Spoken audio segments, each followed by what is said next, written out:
कभी सोचा है कि हमारी इस जानी पहचानी दुनिया के उस पार क्या है? आज हम बात करेंगे एक ऐसी ही अनदेखी दुनिया की, और इस सफर में हमारे साथ हैं 10वीं पीढ़ी की ज्योतिषी डॉक्टर त्रिशला। हम समझेंगे ज्योतिष, पैरानॉर्मल एक्सपीरियंसेस और हमारे पुराने आध्यात्मिक विज्ञान के कनेक्शन को। सिर्फ वो और मैं ही थे, सारी दुनिया रुक गई थी। क्या लाइन है!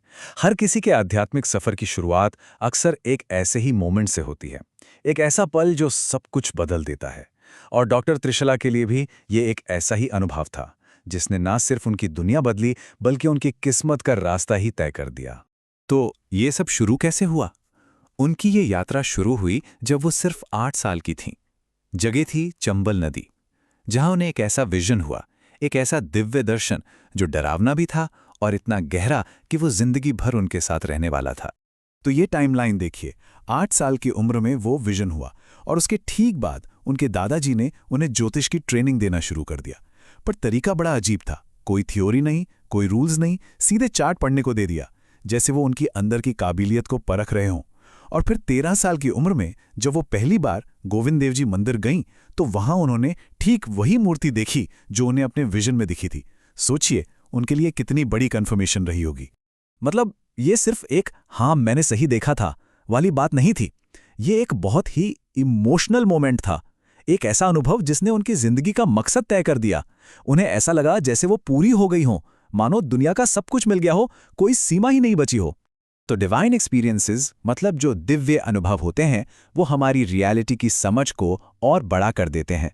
लेकिन क्या होता है जब हम उसी अनदेखी दुनिया के डार्क साइड का सामना करते हैं?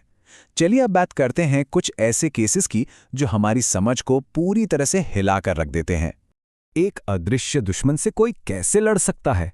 यही सवाल था डॉक्टर त्रिशला के सामने जब वो कश्मीर के एक दूर दराज गांव में एक केस देख रही थीं।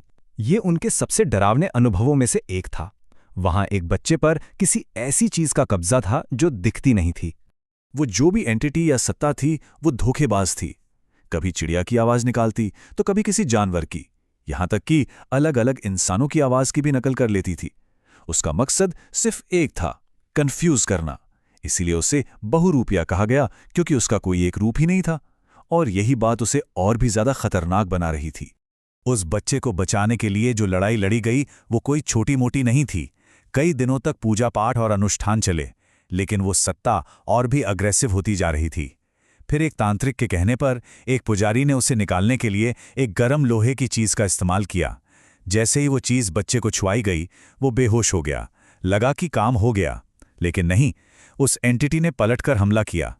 जिस घेरे में सब बैठे थे, उस पर खून की एक पतली परत जमने लगी और घर के बाहर एक जोरदार धमाका हुआ। सोचिए क्या माहौल रहा होगा। पूरे 10 दिन लगे। 10 दिन के लगातार अनुष्ठानों के बाद जाकर वो घर और परिवार सुरक्षित हो पाया। तो ये तो हुई पैरानॉर्मल लड़ाइयों की बात। लेकिन इसके अलावा डॉक्टर त्रिशला का ये भी मानना है कि ज्योतिष सिर्फ राशिफल नहीं, बल्कि एक प्राचीन विज्ञान है।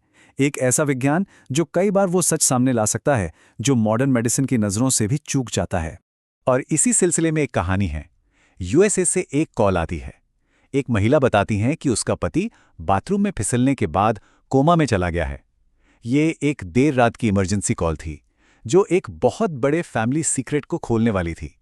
जब डॉक्टर त्रिशला ने ज्योतिष चार्ट देखा, तो उन्होंने एक ऐसी बात बताई जिसने सबको हैरान कर दिया।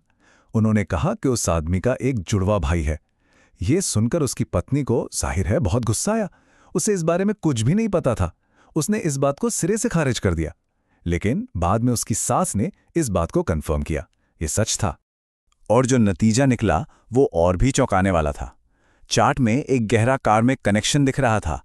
एक ऐसा कनेक्शन जिसमें लिखा था कि एक खास उम्र के बाद दोनों में से सिर्फ एक भाई ही जिंदा रह सकता है। और भविष्यवाणी एकदम सटीक निकली।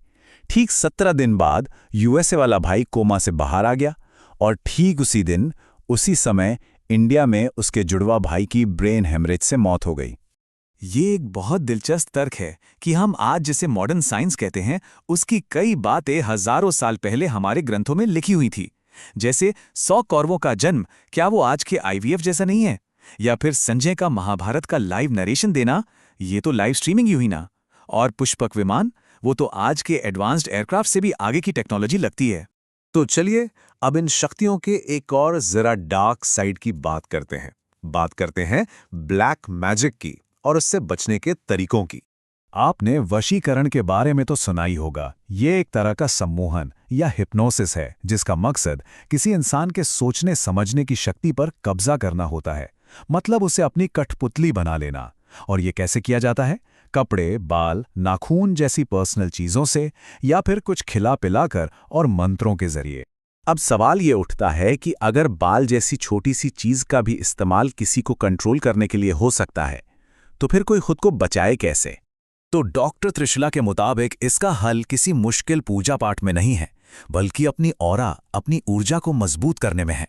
और इसके लिए कुछ बहुत ही आसान पुरानी आदतें हैं, जैसे सुबह उठकर नहाकर सूरज को जल चढ़ाना, कुछ भी खाने पीने से पहले, या फिर कंघी से निकले बालों को फेंकने से पहले उस पर अपनी लार लगाना, घर लौटने पर हाथ पैर धोना।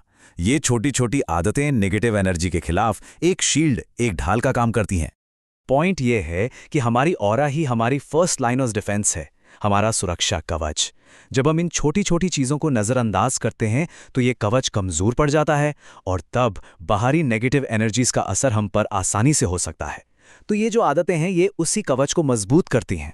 तो डिवाइन कनेक्शन से लेकर डार्क एंटिटीज तक ये सारी कहानियां एक ऐसी सच्चाई की तरफ इशारा करती हैं जो शायद हमारी सोच से कहीं ज़्यादा कॉम्प्लेक्स है। ये हमें सोचने पर मजबूर करती हैं उन अनदेखी शक्तियों के बारे में जो हर वक्त हमारे आसपास हो सकती हैं। तो आखिर में बस एक सवाल रह जाता है, आज के इस मॉडर्न साइंस की दुनिया में वो कौन सी अनदेखी ताकतें हैं जो शायद आज भी हमारी जिंदगी को शेप दे रही हैं?